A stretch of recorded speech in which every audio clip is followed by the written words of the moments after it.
The lawyer didn't just slide the papers over.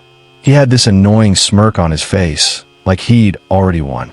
"Your son signed over everything, Mr. Thorne," he said, checking his expensive gold watch. "The house, the inventions, the company stocks. His wife owns it all now. My advice, take the bus back to the city and don't look back." In that moment, I felt a chill go through me that was colder than anger.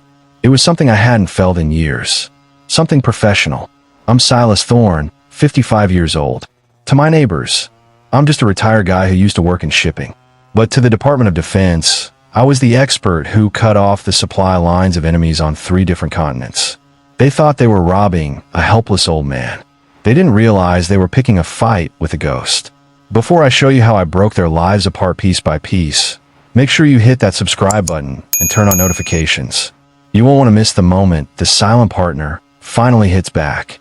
I didn't argue. I didn't yell. In my old job, the louder you are, the more mistakes you make. I stood up, straightened my shirt, and looked at the lawyer. His name was Miller. He was young, flashy, and looked like a man who had never faced a real problem in his life. "The bus," I said quietly. "Thanks for the tip, Mr. Miller. I'll be sure to remember it." I walked out of that fancy office in downtown Atlanta and found my son, Leo, sitting on a bench in the lobby. He looked crushed. This was a man who spent 10 years building a world-changing energy invention, only to have it stolen by the woman who promised to love him forever. "Dad," Leo whispered, his voice shaking.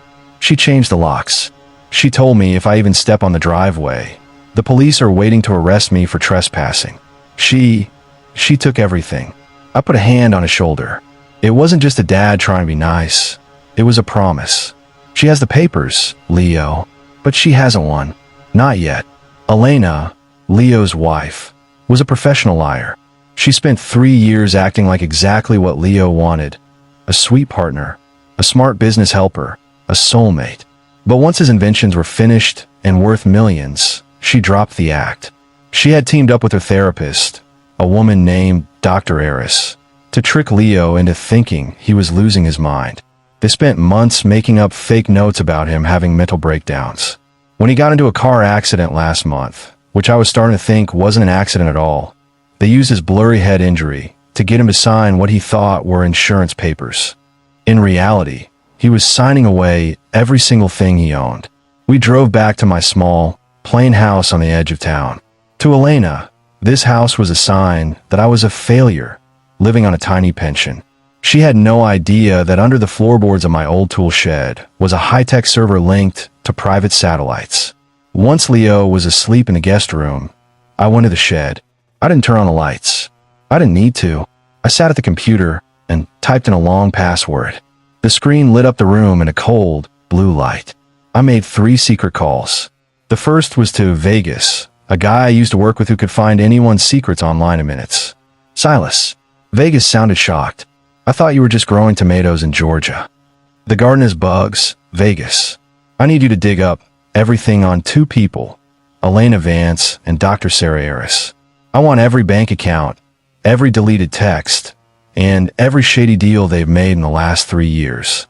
See if they're paying off any judges, too." The second call was to the architect, a woman who was a genius at tracking money. "I need to know what my son's invention is really worth," I told her, "and find out who Elena is trying to sell it to. People like her don't keep things. They sell them for fast cash." The third call was silent. I just sent a map location. By 3 a.m., the info started coming in. Vegas was fast. "Silas, you're not going to believe this," Vegas whispered. "Elena isn't just a gold digger. She's a pro. I found 3 other marriages in 3 different states using different names. Each time, she walked away with the guy's business. And get this, Dr. Eris was the therapist in every single one of those cases." My blood turned to ice. This wasn't just a mean wife. It was a business. They were a team that hunted men like my son. "And Silas," Vegas added, "they're moving fast. Elena has a meeting this Friday at a fancy party. She's meeting a guy from Voltaire Corporation. She's selling Leo's inventions for $40 million. Once that money hits her account, she's gone." I looked at the clock. It was Tuesday. I had 72 hours. In my basement, I opened a heavy box I hadn't touched in 10 years. Inside wasn't a gun. At least, not the kind Elena was used to. It was a folder full of favors. In my career, I had saved the lives of people who are now very powerful. Judges, politicians, big-time CEOs. I never asked them for anything. I saved those favors for a moment when the world stopped being fair. I pulled out a single black business card with a phone number written on the back. Elena thought she was playing a game against a tired old man. She didn't realize I wasn't even playing her game. I was ending it. I stayed awake until the sun started to come up over the trees. I checked Elena's social media. She was posting pictures from Leo's penthouse, drinking expensive champagne and celebrating her new life. She looked happy. She felt like no one could touch her. I leaned back and smiled just a little. "Enjoy the view, Elena," I whispered to the screen. "Because the higher you climb, the harder it's going to be to breathe when I cut the rope." Elena is about to sign the deal of a lifetime, but she has no idea that every move she makes is being watched by the man she looked down on. The last time Elena saw me, I was just a tired old man walking out of a lawyer's office with his head down. She thinks the game is over. She thinks my son Leo is broken and that I'm just a sad shadow following him around. Right now, she's sitting in a penthouse that my son paid for with his own sweat and blood. She's drinking expensive wine and planning to sell his life's work for $40 million. She's acting like she's untouchable. But in my old line of work, being that cocky is like wearing a neon sign that says, "Hit me." Before we get into how I started pulling the rug out from under her, do me a huge favor. Hit that like button and subscribe. It helps get these stories out to people who need to know that the bad guys don't always get away with it. Wednesday morning. Only 48 hours left until Elena's big party. The architect called me at 4 a.m. Her voice was flat and serious, the way it always was when she found a massive lie in someone's bank records. "Silas, this isn't just a simple sale," she told me. "Elena is trying to trade Leo's inventions to become a big boss at this company called Voltaic. But there's a catch. To make the theft legal, she needs a judge to sign a paper saying Leo isn't mentally fit to run his own life. Dr. Eris is the witness, but they need Judge Holloway to sign the final line." Holloway. Just hearing that name made my skin crawl. I knew Holloway from years ago. Back then, he was a small-time lawyer with a gambling problem that should have landed him in jail. I had the files on exactly who paid off his debts to keep him out of trouble. I never used that info back then because I don't like bullying people. I only use what I have and the scales need to be leveled. I didn't go see the judge. Instead, I went to the person who really knew his secrets. His ex-wife, Martha. He had dumped her for a younger woman 3 years ago and left her with almost nothing. I found her in her garden. I didn't tell her about my secret past. I just told her I was a dad watching his son get destroyed by the same kind of people who hurt her.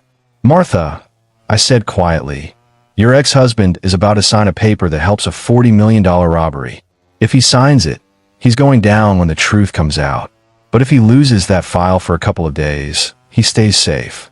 She looked at me, wondering why she should care. I handed her a small envelope. Inside is the proof of the secret bank account he used to hide money, so he wouldn't have to pay you what he owed after the divorce. You don't have to call the cops. You just have to let him know that I have it. By Thursday, you could feel the stress in my house. Leo was starting to realize I wasn't just making a few phone calls. He saw the maps on the wall and the high-tech tablets I was using. "Dad," he asked, "what are you actually doing?" "Elena is dangerous. She has friends in high places." I didn't look up from the floor plan of the art center, where the big party was happening. "Leo," I said, "the higher they are, the harder they hit the ground. Go get ready. Wear that nice suit. We're going to a party.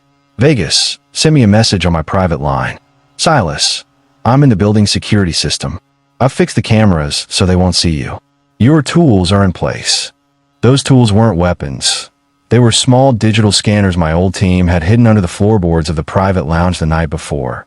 Friday night arrived. The air was thick and felt like it was about to rain. The art center was glowing with lights, and fancy black cars were lined up down the block. Elena showed up looking like a movie star in a dress that cost more than my whole house. She had Dr. Eris on one side and a guy from the big company, Marcus, on the other. They thought they were the kings of the world. I didn't go through the front door. I put on a waiter's outfit and tucked a tiny earpiece behind my ear. In a room full of rich people, nobody ever looks at the guy serving the drinks. I moved through the crowd, keeping an eye out for the judge. I found him in the library, and he looked like he'd seen a ghost when he saw me. I didn't say a word. I just put a glass of water in front of him. Under the coaster was a note. Keep the file on your desk, or the IRS gets the envelope. His hand shook as he reached for the glass. That was the first brick in Elena's wall starting to crumble. At 10 p.m., Elena led the man from Voltaic into a private room. My scanners were working perfectly. I could hear everything they were saying. Everything is ready. Marcus, Elena said, laughing. The judge is here. As soon as he signs that paper saying Leo is crazy, the inventions are yours, and the 40 million goes to my secret account. Marcus asked about Leo, and Elena just scoffed. Leo? He's probably at his dad's house crying. He's a nobody, and his dad is just a gardener. They can't do anything. I stood outside the door for a second, fixed my tie, and checked my watch. I didn't knock. I just walked right in. Elena didn't even look at me at first. We're busy, waiter. Get out, she snapped. The wine is a bit sour tonight. Elena, I said. Maybe you should try something more realistic. She froze. She turned around slowly, her eyes popping out of her head when she realized it was the gardener standing there. The guy from the company looked confused, and Dr. Eris looked like she wanted to run. Silas, Elena hissed. How did you get in here? Get out before I have you arrested. I have a court order against Leo, and that means you too. You have a piece of paper, Elena, I said, sitting down like I owned the place. But Marcus here has a much bigger problem. He's about to pay $40 million for inventions that are currently frozen by the government. The room went dead quiet. What are you talking about? Marcus asked, leaning forward. My son's energy invention has a second use. I explained. It can be used for military drones. Since I used to work for the government, I flagged it for a security check 3 hours ago. The inventions are locked. You can't buy them. She can't sell them. And that money you just sent, it's being watched by the bank's fraud department right now. Elena's face went from bright red to ghost white. You're lying. You're nobody. I'm a ghost, Elena, I said softly. And you just invited me into your house. Elena's big deal just blew up in her face, but this is where things get really dangerous. When someone like her loses everything, they stop playing by the rules and start getting desperate. After the doors of that private room clicked shut, the air felt different. Elena wasn't the calm, smiling woman from the magazines anymore. She looked like a trapped animal. Marcus, the guy from the big company, was frantically typing on his phone. He didn't care about Elena or my son. He only cared about the $40 million that was now stuck in digital limbo. I didn't stick around to watch them panic. I had done what I came to do. Now, I had to get ready for them to hit back. Before we get into the scary part where Elena tries to get her revenge, do me a favor. If you're on Team Silas, type the word justice in the comments. It helps more people find this story. I got home at 2 o'clock in the morning. The house was dark, but I could feel the tension. I found Leo in the kitchen, staring at a cup of coffee that had gone cold hours ago. He looked at me, and I could tell he finally realized I wasn't just his retired dad anymore. The inventions are frozen, Leo, I told him. The deal is dead. You'd think he'd be happy, but he looked terrified. You don't know her, Dad, he whispered. She told me once she'd rather burn everything down than lose. She's going to come for us. He was right. At 4:15 a.m., my security cameras sent an alert to my phone. A black car was idling at the end of my driveway. 2 guys in hoodies got out. They didn't come for the house, though. They walked over to my tool shed, the place where I kept my servers. They threw a bottle full of gasoline with a lit rag against the door and sped off. I was out the back door in seconds. I didn't need a fire truck. I had built a secret sprinkler system into the roof of that shed for this exact reason. The fire was out before it could do real damage, but the message was clear. We know where you are, and we can hurt you. I went back inside. Leo was shaking. She's trying to kill us, isn't she? No, Leo, I said, checking my tablet. She's trying to keep us busy. While those guys were at the shed, Vegas caught someone trying to hack into your hospital records. I looked at the screen. Dr. Eris is trying to change the notes from your car accident. She wants to make it look like you've always been violent and crazy. If she changes those files, she can have you locked away in a mental hospital. And if you're locked up, she gets control of everything you own again. This was her burn it all down plan. She wasn't just trying to steal his money anymore. She was trying to steal his freedom. I called Vegas. Tell me you have the recordings from the doctor's office.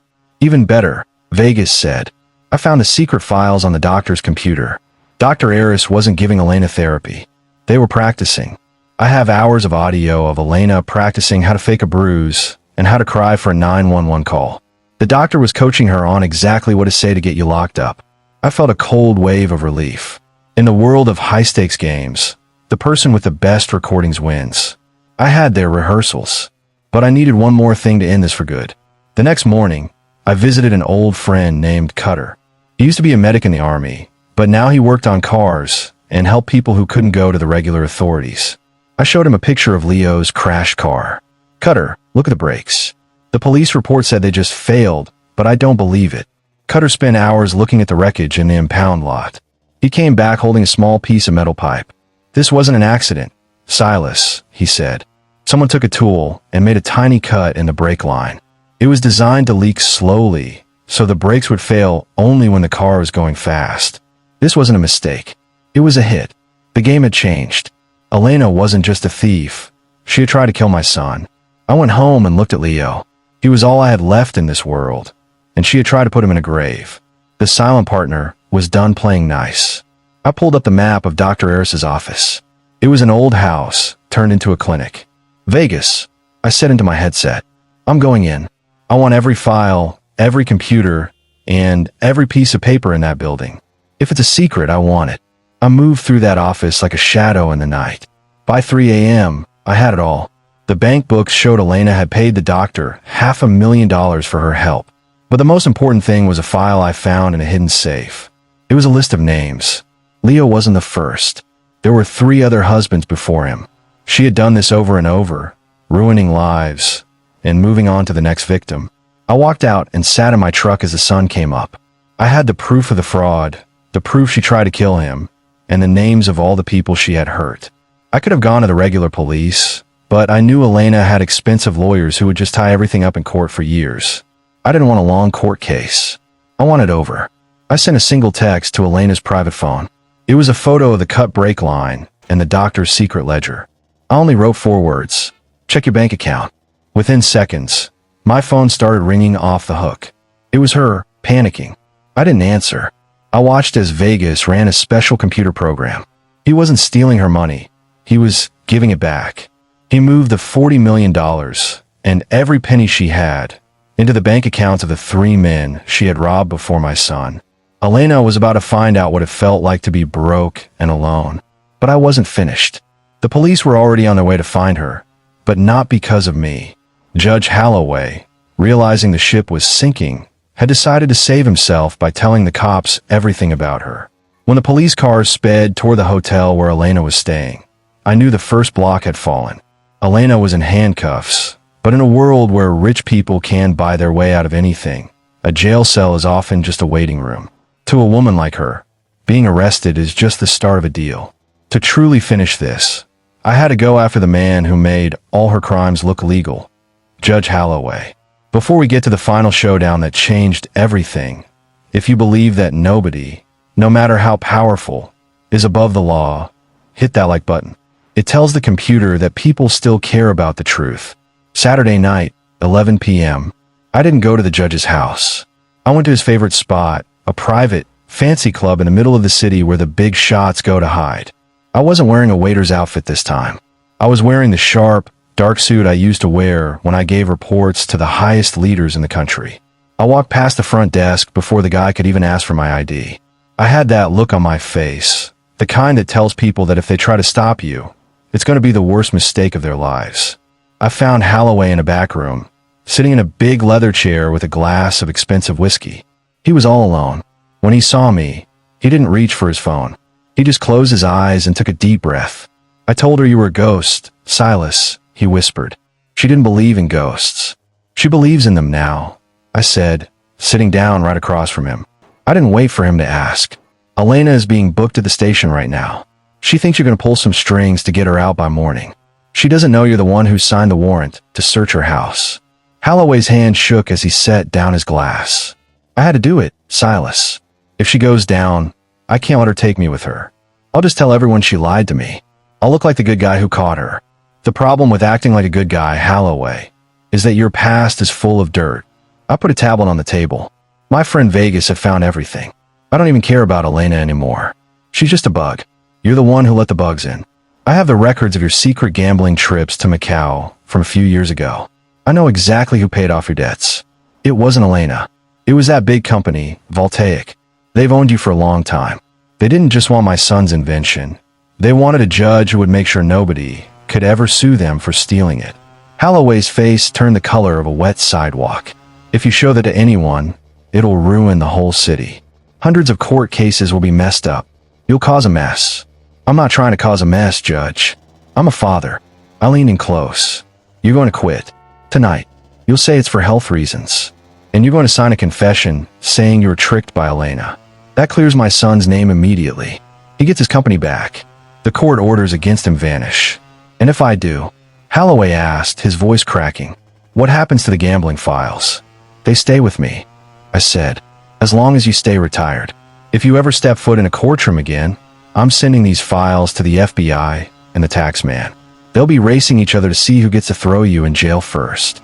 He signed the paper. The man who had spent his whole life ruining people with a pen finally used that same pen to end his own career. I walked out of that club with the one piece of paper that gave Leo his life back. But there was still one more thing to settle. Elena. By Sunday morning, Leo's company was officially back in his name. But while I was sitting in my kitchen, Vegas called me. Silas, we've got trouble. That company, Voltaic, they're mad about losing $40 million. They aren't waiting for a trial. They sent a cleanup crew to the jail where Elena is being held. They want to shut her up before she can talk to the government and tell them about the bribes. I looked over at Leo, who was finally sleeping like a baby in the other room. He was safe. His future was set. But the man I used to be, the man who protected people for a living, couldn't just let a murder happen, even if the person they were trying to kill was a woman who tried to destroy us. Vegas, I said, grabbing my truck keys. Send the evidence of the tampered brakes to the state police. Then, give me the location of the van moving Elena to the main jail. What are you doing, Silas? I'm going to make sure she gets exactly what she deserves, I said. And she doesn't deserve an easy way out. I caught up with the police van on a quiet road. The bad guys were already there in two big SUVs, trying to run the van off the road. They weren't expecting a retired guy in a heavy truck to slam into them. I didn't use a gun. I used my truck like a hammer. The hitmen realized they were dealing with someone who knew how to fight better than they did, and they took off running into the woods. I walked up to the back of the police van. Elena was huddled in the corner, cried her eyes out. She looked at me through the bars, her eyes wide with fear and a little bit of hope. Silas, you came to save me. Please tell them. I'll give everything back. Just get me out of here. I looked at her, and I felt nothing. No anger, no sadness, just the feeling of a job finished. I didn't come to save you, Elena, I said quietly. I came to make sure you made it to your cell. The world needs to see who you really are. They need to see you in that orange jumpsuit. I stayed until the backup police arrived. I watched as they led her away, not as a queen, but as a criminal. The sun came up on Monday morning feeling different. The sky was clear, and the air felt fresh, like a long fever had finally broken. The big glass buildings in downtown Atlanta were shining in the light, but inside the main office of my son's company, everything was frozen. Elena's name had already been wiped off the touchscreens in the lobby. The Queen was sitting in a small jail cell, and the board of directors was sitting in a quiet room, waiting for a man they thought was a nobody to walk through the door. Before I show you the final move that wiped out everything Elena worked for, and the big secret I've been keeping since the day they met, this is your last chance to join us. If you want more stories about justice and people getting what they deserve, make sure you're subscribed. This silent partner always has one last trick up his sleeve. I walked into that boardroom at exactly 9 a.m. I wasn't alone. Leo was right beside me, standing tall and looking confident for the first time in years. He was wearing a sharp suit, not the one he wore to his wedding, but the one he wore to win. Behind us was the architect, carrying a laptop that held all the proof we needed to finish this. The chairman of the board, a guy who had looked the other way while Elena robbed my son, tried to act tough. Mr. Thorne, we've heard the news. The judge quitting, the police investigation. It's a mess. But we have to think about the company. The inventions are still being checked by the government. I didn't sit down. I walked right to the head of the table. The check is over, Chairman. The government cleared the inventions this morning. But they did something else too. Because of the shady stuff Elena tried to do with that other company, the Department of Defense has labeled this technology as a national security asset. I leaned over the table and looked him right in the eye. This isn't a public company anymore. I used my old government connections to set up a private buyout. Every single one of you who stood by and watched while my son was being lied to is being fired today. You're getting paid the basic value of your stocks and nothing more. No bonuses. No extra cash. You're out. Leo owns everything again. And I'm the new chairman. The room went crazy. Lawyers started yelling about rules and contracts. I didn't say anything. I just nodded to the architect. She turned on the big screen and showed a list of secret payments. It showed exactly how much money Elena had paid every single person in that room to help her steal the company. The yelling stopped instantly. You could have heard a pin drop. You didn't just help her, Leo said, his voice loud and clear. You took bribes to help her make me look crazy. That's not business. That's a crime. You have 10 minutes to pack your stuff, I told them. Security is in the hall. If you try to take anything that doesn't belong to you, the FBI agents waiting downstairs will be happy to talk to you. They left. One by one, the men who thought they were so powerful walked out with their heads down. When the room was finally empty, Leo sat in the big chair at the end of the table. He looked at the city he helped build, then he looked at me. How did you find out about those bribes, Dad? Even your computer friend couldn't find those. I sat down next to him and pulled an old, beat-up notebook from my pocket. This was the secret, the one thing Elena never saw coming. Leo, I didn't start checking on Elena when she stole your company, I said softly. I started checking on her the very first day you told me you were going to marry her. Leo stared at me, completely shocked. What? In my old job, I didn't believe in perfect timing, I explained. A beautiful woman who just happened to be an expert in the exact thing you were building? It seemed too good to be true. I did a deep background check on her 4 years ago. I found the other husbands. I found accidents. But I also found out who she was really working for. I turned to the last page of the notebook. Elena wasn't working alone, Leo. She was hired by her mother's family. The room went totally silent. Leo's mother had passed away when he was a kid. She came from a huge, rich family that hated me because I was just a regular guy. They wanted you back, Leo. Not because they missed you, but because they wanted your inventions. They hired Elena to break your heart and steal your business, so you have no choice but to go back to them for help. But Elena got greedy. She decided to keep the money for herself. I stayed quiet and waited.